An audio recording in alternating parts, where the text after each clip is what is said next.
함께 읽기, 함께 공감하기. 낭독극장 온.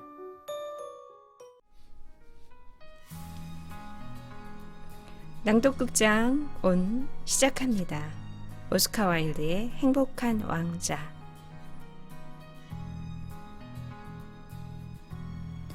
도시 높은 곳 큰 기둥 위에 행복한 왕자의 동상이 서 있었습니다. 행복한 왕자는 온몸이 얇은 순금으로 쌓여 있었습니다. 두 눈은 반짝이는 사파이어로 만들어졌고 커다란 빨간색 루비가 칼자루 위에서 빛나고 있었습니다. 행복한 왕자는 많은 사람들로부터 부러움을 받았습니다. 그는 마치 풍향계처럼 아름답군. 풍향계처럼 쓸모있지는 않지만 예술적인 성향이 있는 사람으로 명성을 얻기를 원하는 시의원은 사람들이 그를 쓸모없는 사람이라고 생각할까봐 두려워하면서 한마디 덧붙였습니다. 그는 실제로 쓸모없는 사람이었습니다.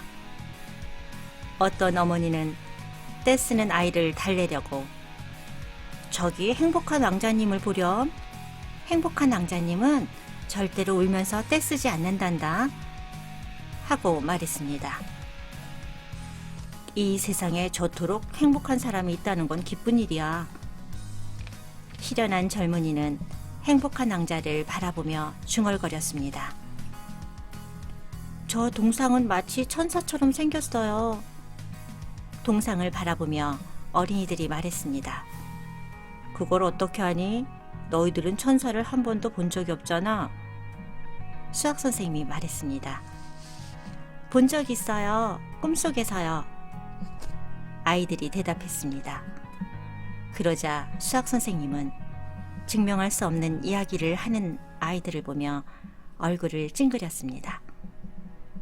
그러던 어느 날 밤이었습니다. 작은 제비 한 마리가 이 도시로 날아왔습니다. 그의 친구들은 6주 전에 이집트로 떠났지만 이 제비는 남아 있었습니다. 가장 아름다운 갈대 아가씨와 사랑에 빠졌기 때문이었죠. 봄에 제비는 크고 노란 나방을 잡기 위해 강으로 하강하다가 그녀를 만났고 그녀의 날씬한 허리에 반해 얘기를 나누려고 멈췄습니다. 당신을 사랑해도 될까요? 제비가 묻자 갈대 아가씨는 공손히 머리 숙여 승낙하였습니다. 제비는 날개를 강물에 부딪혀 은빛 물결을 만들면서 갈대 아가씨 주변을 맴돌았습니다. 이러한 제비의 구애는 여름 내내 계속되었습니다. 이것은 어리석은 사랑이야. 다른 제비들이 수군거렸습니다. 그녀는 돈도 없고 친척들도 너무 많아. 실제로 그 강에는 갈대들이 아주 많았습니다. 가을이 오자 다른 제비들은 모두 따뜻한 곳을 찾아 날아가 버렸습니다. 다른 제비들이 모두 떠나버리자 제비는 외로워졌고 애인에게 실증이 나기 시작했습니다. 그녀는 너무 말이 없어. 그리고 항상 바람과 함께 시시덕거리는 것을 보면 바람둥이인지 몰라. 확실히 바람이 불 때마다 갈대 아가씨는 가장 우아하게 허리를 굽혀 인사를 했습니다. 그녀가 가정적이란 것은 인정하지만 난 여행을 좋아하고 따라서 내 부인도 여행을 좋아해야만 해. 나와 같이 떠날래요? 제비가 갈대 아가씨에게 물었지만 그녀는 고개를 흔들었습니다. 그녀는 너무나 집을 좋아했으니까요. 당신은 그동안 나를 농락했군요. 난 피라미드로 갈 거예요. 안녕. 제비는 울부짖고서는 날아가 버렸습니다. 하루 종일 하늘을 난 제비는 밤이 깊어서야 도시에 도착했습니다. 어디서 하룻밤을 묵을까? 이 마을에 쉴 만한 곳이 있으면 좋겠는데. 그러다가 제비는 높은 기둥 위에 서 있는 동상을 보았습니다. 옳지. 저기서 묵어야겠다. 위치도 좋고 공기도 맑을 거야. 제비는 행복한 왕자의 발 사이에 내려앉았습니다. 와, 오늘 밤은 황금 침대에서 자겠는걸? 주위를 둘러보던 제비는 나지막하게 중얼거렸습니다. 그러고는 곧 잠자리에 들 준비를 했습니다. 그러나 막 그의 머리를 날개 속으로 묻으려 할 때 커다란 물방울이 제비 위에 뚝 떨어졌습니다. 정말 이상한 일이군. 하늘에는 구름 한 점 없고 별들이 저렇게 반짝이는데 빗방울이 떨어지다니? 북유럽의 기후는 정말 지독하구만. 갈대 아가씨도 비를 좋아하기는 했지만 그것은 단지 그녀가 이기적이었던 거지. 그때 또다시 빗방울이 뚝 떨어졌습니다. 빗방울도 막아주지 못한다면 동상이 무슨 쓸모가 있담. 비를 피할 수 있는 좋은 장소를 찾아봐야겠군. 제비는 다른 곳으로 날아가기로 결심했습니다. 그러나 날개를 펴기도 전에 세 번째 빗방울이 떨어졌습니다. 제비는 이를 올려다봤습니다. 아, 그가 본 것은 무엇이었을까요? 그곳에는 두 눈이 눈물로 가득 찬 행복한 왕자가 서 있었습니다. 그 눈물은 황급빛 뺨을 타고 주르르 흘러내리고 있었습니다. 그의 눈물 젖은 얼굴은 달빛 속에서 너무나 아름다워 작은 제비는 동정심으로 가득 찼습니다. 당신은 누구신가요? 제비가 물었습니다. 나는 행복한 왕자란다. 그런데 왜 울고 있나요? 제비가 물었습니다. 당신 때문에 제 몸이 흠뻑 젖었답니다. 내가 살아서 사람의 심장을 가졌을 때 나는 눈물이 무엇인지 몰랐단다. 왜냐하면 난 슬픔이 들어올 수 없는 궁전에서 살았기 때문이야. 낮에는 정원에서 친구들과 뛰어놀았고 밤에는 궁전 중앙홀에서 춤을 추었지. 정원 둘레에는 아주 높은 담이 있었고 난 그 너머에 무엇이 있는지 관심이 없었어. 내 주위의 모든 것은 너무나 아름다웠으며 신하들은 나를 행복한 왕자라고 불렀단다. 만약 쾌락도 행복이라고 할 수 있다면 난 정말 행복했었지. 그렇게 나는 살았고 그렇게 난 죽었어. 그리고 내가 죽은 지금 그들은 이렇게 높은 여기에 나를 세워놓아서 내 도시의 모든 추악함과 비참함을 볼 수 있게 되었단다. 그래서 비록 나의 심장은 나부로 만들어졌지만 이렇게 울 수밖에 없는 거란다. 뭐? 왕자님은 속까지도 금으로 이루어진 것이 아니었어? 제비는 혼자 중얼거렸습니다. 행복한 왕자는 나지막한 목소리로 노래를 부르듯 말을 이어갔습니다. 저 멀리 좁은 골목길에 허름한 집 한 채가 있어. 창문들 중 하나가 열려 있는데 그 안을 들여다보니 한 여인이 탁자 옆에 앉아 있구나. 여이고 지친 얼굴에 손은 거칠고 바늘에 찔려 온통 상처투성이인데 왜냐하면 그녀는 재봉사이기 때문이지. 그녀는 여왕의 시녀들 중 가장 총애받는 시녀가 다음 궁전 무도회에서 입을 세틴 가운 위에 시계꽃들을 수놓고 있는 중이야. 방 한 구석 침대에는 어린 아들이 알아누워 있단다. 아이가 열이 나서 오렌지를 먹고 싶다고 보채고 있지만 여인에겐 강물밖에 줄 것이 없단다. 제비야, 제비야, 작은 제비야. 내 칼자루에 박혀있는 루비를 뽑아 아이의 엄마에게 가져다 주지 않을래? 나는 발이 받침대에 단단히 붙어 있어서 꼼짝도 할 수 없단다. 이집트에서 친구들이 저를 기다리고 있어요. 제 친구들은 나일강 아래 위를 날면서 큰 연꽃들과 이야기를 나누고 있을 거예요. 곧 그들은 위대한 왕의 무덤으로 자러 갈 거예요. 그 왕은 채색된 관안에 누워 있는데 노란 린넨으로 감겨져 있으며 향료로 방부철이 되어 있죠. 목에는 엷은 녹색옥으로 만들어진 사슬이 둘러져 있고 그의 손들은 시든 잎처럼 쭈글쭈글하답니다. 그러자 행복한 왕자가 말했습니다. 제비야, 제비야, 작은 제비야. 하룻밤만이라도 내 곁에 머물면서 나를 도와주지 않을래? 저 어린 사내 아이는 무척 목이 마르고 어머니는 슬픔에 잠겨 있단다. 전 사내 아이들을 좋아하지 않아요. 지난 여름 강가에 머물고 있을 때 2명의 거친 아이들이 있었죠. 방앗간집 아들인 그들은 항상 저에게 돌을 던졌어요. 물론 그들은 저를 결코 맞추진 못했지만요. 우리 제비들은 너무나 잘 날 뿐만 아니라 특히나 전 잘 날기로 유명한 집안 출신이니까요. 그렇지만 그런 행위는 무례하단 증거죠. 하지만 행복한 왕자가 너무나 슬퍼 보여 작은 제비는 거절할 수가 없었습니다. 여기는 아주 추워요. 하지만 딱 하룻밤만 머물러서 왕자님을 도와드릴게요. 고맙다, 작은 제비야. 제비는 왕자의 칼자루에 박혀있는 누비를 뽑아 부리에 물고 마을의 지붕 위를 날아갔습니다.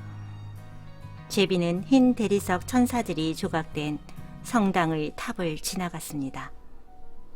그는 궁전 옆을 지나면서 춤추는 소리를 들었습니다. 한 예쁜 소녀가 애인과 함께 발코니 밖으로 나왔습니다. 별들이 너무나 멋져요. 그리고 사랑의 힘이란 얼마나 멋진가요? 남자가 소녀에게 말했습니다. 궁전 우도회까지 나의 드레스가 준비되어야 할 텐데. 소녀가 대답했습니다. 드레스 위에 시계코트를 수놓도록 시켰어요. 그런데 재봉사들이 너무 게을러요. 제비는 강을 건너면서 배의 돛대에 걸려있는 등불을 보았습니다. 제비는 유대인 거주 지역을 지나면서 서로 흥정을 하면서 구리 저울로 돈의 무게를 달고 있는 늙은 유대인들을 보았습니다. 마침내 제비는 허름한 집에 도착했습니다. 사내 아이는 침대에 누워서 고열로 인해 뒤척이고 있었고 피곤해 지친 아이의 엄마도 깜빡 잠이 들어 있었습니다. 제비는 안으로 들어가 탁자 위 골무 옆에 커다란 루비를 내려놓았습니다. 그런 다음 침대 주변을 날아다니며 자신의 날개로 아이의 이마에 부채질을 해주었습니다. 아, 시원해. 점점 몸이 나아지는가 봐. 아이는 이렇게 중얼거리며 단잠에 빠져들었습니다.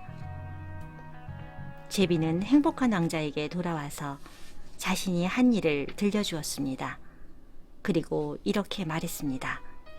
그런데 참 이상해요. 날씨가 추운데 몸은 오히려 따뜻해졌어요. 그러자 행복한 왕자가 말했습니다. 그건 네가 착한 일을 했기 때문이란다. 그 말을 듣고 작은 제비는 생각에 잠겼습니다. 그러다가 잠이 들고 말았습니다.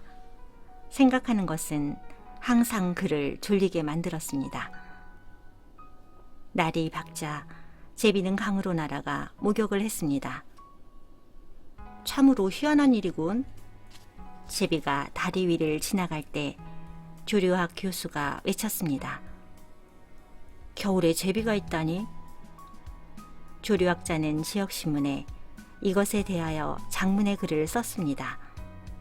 모든 사람들이 이것을 인용했지만 이것은 너무나 많은 단어들로 채워져서 잘 이해하지는 못했습니다. 오늘 밤엔 이집트로 떠나야지. 친구들이 있는 곳으로 갈 생각을 하니 제비는 기분이 매우 좋아졌습니다. 그래서 모든 공공기념관들을 둘러보고 한참 동안 교회 탑 꼭대기에 앉아 있었습니다. 그가 가는 곳 어디에서든 참새들이 지저귀면서 서로에게 말했습니다. 정말 특별한 방문객이군. 그래서 그는 대단히 즐거운 시간을 가졌습니다. 달이 뜨자 제비는 다시 행복한 왕자에게 날아갔습니다. 이집트로 가는 길에 저에게 부탁할 일은 없나요? 전 지금 떠날 거예요. 제비야, 제비야, 작은 제비야. 나랑 하룻밤만 더 있다가 떠나면 안 되겠니? 이집트에서 친구들이 저를 기다리고 있어요. 내일 친구들은 제2폭포로 날아갈 거예요. 하마는 강가의 풀 속에서 누워있고 거대한 화강암 자대 위에는 맵논의 거상이 앉아있죠. 밤새 그는 별들을 바라보다가 샛별이 반짝이면 기쁨의 탄성을 내지르고서는 다시 침묵에 빠지죠. 정오에는 노란색 사자들이 물을 마시기 위해 물가로 내려온답니다. 그들은 초록빛 에메랄드와 같은 눈을 가지고 있고 그들이 포효하는 소리는 폭포수 소리보다도 크답니다. 제비야, 제비야, 작은 제비야. 마을 저 멀리 보이는 다락방에 한 청년이 있어. 종이가 어지럽게 널려있는 책상에 고개를 푹 숙이고 앉아있구나. 그리고 그의 곁에 있는 컵에는 한 다발의 시든 제비꽃이 있구나. 그의 머리카락은 갈색 곱슬머리이고 입술은 석류처럼 붉고 크고 꿈꾸는 듯한 눈을 가졌지. 극장 감독을 위하여 연극 대본을 끝내려고 애쓰지만 너무 추워서 더 이상 쓸 수가 없는 모양이야. 벽난로에 불씨 하나 남아있지 않은 데다 배가 고파서 정신을 잃은 것 같아. 그럼 하룻밤만 더 왕자님 곁에 머물게요. 마음씨 착한 제비가 말했습니다. 그 사람에게 다른 루비를 가져다 줄까요? 아니, 루비는 없단다. 왕자는 말했습니다. 남은 것은 내 두 눈뿐이야. 내 눈은 천년 전에 인도에서 들여온 아주 귀한 사파이어로 만들어졌지. 그중 하나를 빼서 저 청년에게 가져다 주렴. 그가 이걸 보석상에 가져가 팔면 먹을 것과 땔감을 사고 연극 대본을 끝낼 수 있을 거야. 왕자님, 전 그렇게 할 수 없어요. 제비는 흐느끼기 시작했습니다. 제비야, 제비야, 작은 제비야. 제발 내 부탁을 들어줘. 그래서 제비는 왕자의 눈을 하나 뽑아서 그 학생의 다락방까지 날아갔습니다. 다락방 지붕에 구멍이 있었기 때문에 안으로 들어가는 것은 아주 쉬웠습니다. 구멍을 통하여 휙 날아서 방 안으로 들어갔습니다. 머리를 두 손에 묶고 있던 청년은 제비의 날갯짓 소리를 듣지 못했습니다. 그는 고개를 들다가 시든 제비꽃 옆에 놓여있는 아름다운 사파이어를 발견했습니다. 난 인정받기 시작했어. 이것은 어떤 열렬한 팬이 보낸 것이군. 이제 대본을 끝낼 수 있을 거야. 청년은 몹시 행복해 보였습니다. 이튿날 제비는 항구로 날아갔습니다. 제비는 커다란 배의 돛대 위에 앉았습니다. 거기서 로프를 이용하여 배의 선창으로부터 커다란 괴짝을 끌어올리는 뱃사람들을 바라보았습니다. 각 괴짝이 올라올 때마다 그들은 영차 하고 소리쳤습니다. 난 이집트로 갈 거야! 제비는 외쳤지만 신경 쓰는 사람은 아무도 없었습니다. 달이 뜰 때 제비는 행복한 왕자에게로 다시 날아갔습니다. 작별 인사를 드리러 왔어요. 제비야, 제비야, 작은 제비야. 하룻밤만 더 있다 가면 안 되겠니? 왕자는 제비에게 부탁했습니다. 이제 겨울이에요. 여기는 곧 차가운 눈이 내릴 거예요. 이집트에는 녹색 야자수 위에 따뜻한 태양이 비치고 악어들이 진흙 속에 누워서 그것들을 개슴츠레 바라보겠죠? 내 친구들은 태양의 도시 사원 안에 둥지를 짓고 핑크색과 흰색이 섞인 비둘기들은 그들을 바라보다가 서로 꾹꾹거릴 거예요. 사랑하는 왕자님, 전 이제 정말 떠나야 해요. 하지만 절대로 왕자님을 잊지는 않을게요. 내년 봄엔 왕자님이 줘버린 보석 대신에 왕자님께 드릴 아름다운 보석 2개를 가져오겠어요. 붉은 장미보다 더 붉은 루비와 저 대양만큼이나 푸른 사파이어를 말이에요. 그러자 왕자는 말했습니다. 광장 아래쪽에 가면 작은 성냥팔이 소녀가 있어. 그런데 실수로 성냥을 몽땅 하수구에 빠뜨려서 성냥들이 다 젖어버렸어. 돈을 한 푼이라도 가져가지 못하면 소녀는 아버지에게 매를 맞을 거야. 그래서 소녀가 울고 있단다. 신발도 양말도 신고 있지 않고 작은 머리에도 아무것도 쓰고 있지 않아. 내 눈에 있는 사파이어를 뽑아 그 아이에게 가져다 주렴. 그럼 아버지는 소녀를 때리진 않을 거야. 하룻밤 왕자님 곁에 더 있을게요. 하지만 전 왕자님의 눈을 뽑을 수는 없어요. 그렇게 되면 왕자님은 영영 앞을 볼 수 없잖아요. 제비야, 제비야, 작은 제비야. 제발 내 부탁을 들어줘. 그래서 제비는 왕자의 한쪽 눈을 마저 뽑았습니다. 그리고 사파이어를 가지고 아래로 날아가 성냥팔이 소녀를 빠르게 지나치면서 보석을 그녀의 손바닥에 살포시 떨어뜨렸습니다. 어머, 너무나 아름다운 유리 조각이야. 작은 소녀는 소리치면서 웃으며 집으로 달려갔습니다. 제비는 왕자 곁으로 다시 돌아왔습니다. 이제 왕자님은 앞을 볼 수가 없게 되었군요.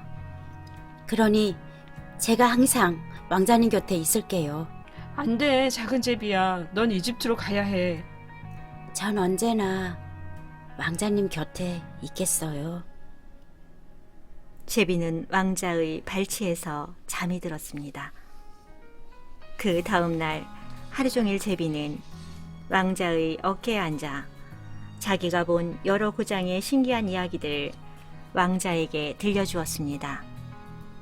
나일강 기슭에 쭉 늘어서서 부리로 금붕어를 잡아오는 붉은 따옥이 이야기를 들려주었습니다. 또 이 세상의 모든 것을 알고 있고 세상만큼이나 오랫동안 사막에 살고 있는 스핑크스 이야기도 해주었습니다. 손에 호박구슬을 지니고 낙타 옆에서 천천히 걸어가는 상인들, 커다란 수정을 숭배하고 흑인처럼 새까만 달의 산맥들의 왕, 야자수 안에서 잠자고 20명의 사제들이 벌꿀로 만든 케이크로 먹이를 주는 거대한 녹색뱀, 그리고 크고 평평한 잎들을 타고 큰 호수위를 항해하면서 나비들과 항상 전쟁을 벌이는 피그미족들에 대해서도 이야기해 주었습니다. 그러나 왕자는 제비의 이야기를 별로 재미있어 하지 않았습니다. 사랑하는 작은 제비야. 내 이야기는 참으로 놀랍구나. 그렇지만 그 어떤 것보다 더 놀라운 것은 사람들이 고통받는 것이란다. 비참함보다 더 큰 불가사의는 없단다. 작은 제비야, 이 도시를 날아다니다가 내가 본 것들을 이야기해 주지 않을래? 그래서 제비는 드넓은 도시로 날아갔습니다.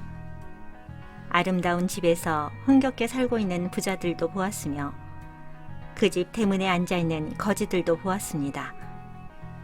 어두운 골목길로 날아가면서 검은 거리에서 멍한 눈빛으로 밖을 쳐다보고 있는 굶주려서 얼굴빛이 창백한 아이들도 보았습니다. 다리의 아치길 아래에는 2명의 아이들이 조금이라도 따뜻해지려고 애쓰면서 서로의 팔을 베고 누워 있었습니다. 너무 배가 고파. 아이들이 말했습니다. 너희들은 여기에 누워 있어서는 안 돼. 야경꾼들이 소리쳤습니다. 그래서 아이들은 빗속에서 돌아다녔습니다. 제비는 왕자에게 돌아와 자기가 본 것을 이야기해 주었습니다. 내 몸은 순금으로 덮여 있어. 내 몸의 금박을 한 겹씩 벗겨서 가난한 사람들에게 나누어 주렴. 금이 그들을 행복하게 해줄 수 있다고 사람들은 항상 생각한단다. 왕자가 말했습니다. 행복한 왕자의 몸이 완전히 칙칙한 제비처럼 될 때까지 제비는 금박을 한 입 한 입 벗겨냈습니다. 제비는 금 조각을 물어다가 가난한 사람들에게 하나씩 나누어 주었습니다. 그러자 아이들의 얼굴은 홍조를 띄었으며 웃으면서 거리에서 뛰어놀았습니다. 이제 우리도 빵을 먹을 수 있어. 그러다가 눈이 왔고 눈이 그친 후에는 서리가 내렸습니다. 거리는 온통 은빛으로 되어 반짝였습니다. 집집마다 처마 밑에는 수정으로 만든 단도처럼 기다란 고드름이 매달렸습니다. 모든 사람들은 모피옷을 입고 외출했으며 어린 아이들은 보라색 모자를 쓰고 얼음 위에서 스케이트를 탔습니다. 불쌍한 작은 제비는 점점 더 추워졌지만 왕자의 곁을 떠나려고 하지 않았습니다. 이제 제비는 왕자를 너무나 사랑하고 있었습니다. 제비는 빵가게 주인이 보지 않는 틈을 타 문 밖에 떨어진 빵 부스러기를 주워 먹었습니다. 그러고는 날개를 퍼덕여 몸을 따뜻하게 하려고 했습니다. 그러나 마침내 제비는 자신이 이제 곧 죽을 것을 알았습니다. 이제 그에게는 오직 한 번 더 왕자의 어깨 위로 날아갈 힘만 남아 있었습니다. 안녕히 계세요. 사랑하는 왕자님. 왕자님의 손에 입맞춤을 해도 될까요? 제비는 중얼거렸습니다. 작은 제비야, 마침내 네가 이집트로 가려고 하다니 정말 기쁘구나. 넌 여기에 너무 오래 머물러 있었어. 하지만 나도 너를 사랑하니까 내 입술에 입을 맞추어야만 해. 제가 가려는 곳은 이집트가 아니에요. 전 죽음의 집으로 가는 거예요. 죽음은 자매 형제죠. 그렇지 않나요? 그리고 제비는 행복한 왕자의 입술에 입을 맞추었습니다. 그러고는 왕자의 발밑에 쓰러져 숨을 거두었습니다. 바로 그 순간 마치 무엇인가가 부서진 듯이 행복한 왕자의 가슴 속에서 이상한 파열음이 났습니다. 사실은 나무로 만들어진 심장이 두둥강 나는 소리였습니다. 무시무시할 정도로 소리가 심하게 내린 날이었습니다. 다음 날 아침 일찍이 시장은 시의원들과 함께 광장 아래를 걷고 있었습니다. 그 기둥을 지나가면서 시장은 동상을 올려다보며 말했습니다. 저런 행복한 왕자의 동상이 저렇게 초라해지다니 정말 초라하기 짝이 없군요. 시장의 말에 항상 동의하는 시의원들도 외쳤습니다. 그리고 그들은 동상을 보기 위하여 위로 올라갔습니다. 칼자루에 박혀있던 누비도 떨어져 나가고 눈도 없어졌잖아. 금박도 다 벗겨졌군. 거지보다도 못하군. 시장이 말했습니다. 거지보다도 못하네요. 시의원들이 말했습니다. 그리고 그 입 아래는 죽은 새까지 있군 그래. 시장이 계속 말했습니다. 여기서 새들이 죽지 못하도록 하는 포고문을 선포해야만 하겠어. 그리고 시의 사무관은 그 제안에 대한 문건을 만들었습니다. 그들은 행복한 왕자의 동상을 끌어내렸습니다. 그는 더 이상 아름답지 않기 때문에 더 이상 쓸모가 없어. 대학의 예술 교수가 말했습니다. 그리고 나서 그들은 동상을 용광로 안에서 녹였고 시장은 녹인 금속을 가지고 무엇을 할지를 결정하기 위하여 시의회 회의를 개최했습니다. 물론 우리는 다른 동상을 만들어야만 해요. 그리고 그것은 내 동상이 될 것이요. 시장이 말했습니다. 내 동상이어야만 해. 시의원들은 논쟁을 벌였습니다. 내가 마지막으로 들었을 때도 그들은 여전히 말싸움 중이었답니다. 정말 이상한 일이야. 주물공장 감독이 말했습니다. 끼어진 납 심장이 용광로에서 녹지를 않으니 말이야. 그냥 갖다 버려야겠어. 그래서 그들은 쓰레기 더미에 행복한 왕자의 납 심장을 던져버렸습니다. 그 쓰레기 더미에는 죽은 제비도 버려져 있었습니다. 세상의 일을 바라보시던 하느님께서 천사에게 말하였습니다. 저 도시에서 가장 귀중한 것 2가지를 가져오너라. 천사는 납으로 만들어진 왕자의 심장과 죽어있는 제비를 가져왔습니다. 하느님께서 말씀하셨습니다. 정말 잘 선택했구나. 천국에서 이 작은 제비는 영원토록 노래 부를 것이며 행복한 왕자는 영원히 나와 함께 할 것이다.